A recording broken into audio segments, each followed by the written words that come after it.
says to understanding that these are circus clown remarks. I am a proud holder.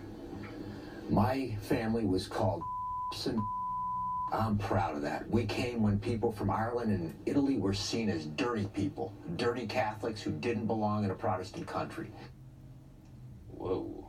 Well, the next time you hear some idiot reporter lavishing praise on the so-called intelligence community and reminding you it's unpatriotic to question their conclusions, keep in mind that Philip Mudd is who they're talking about, the unbalanced guy you see screaming on CNN. He's the one we're trusting with our most sensitive secrets, he and a lot of his like-minded friends.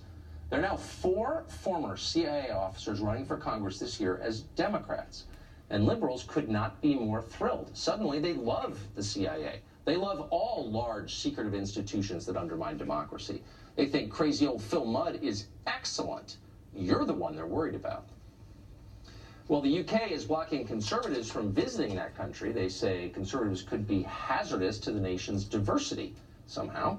This past weekend, American YouTube personality Brittany Pettibone and her Austrian boyfriend were barred from entering the UK because they planned to interview Tommy Robinson, an outspoken critic of Islam.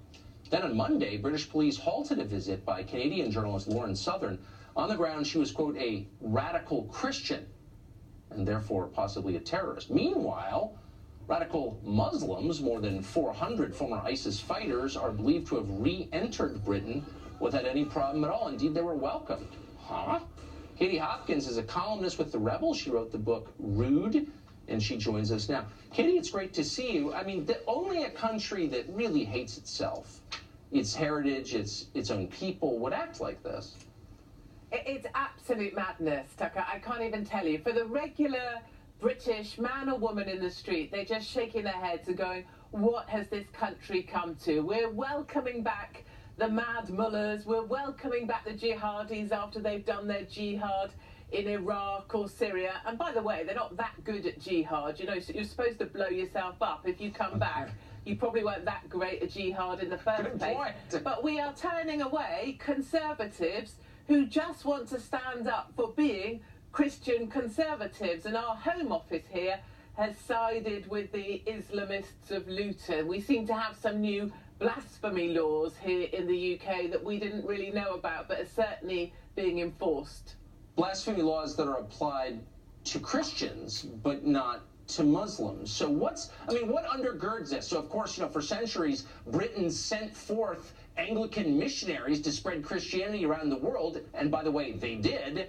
And now they would not let those same people in their own country in favor of ISIS members. What animates this? Why the change? Why do they feel this way?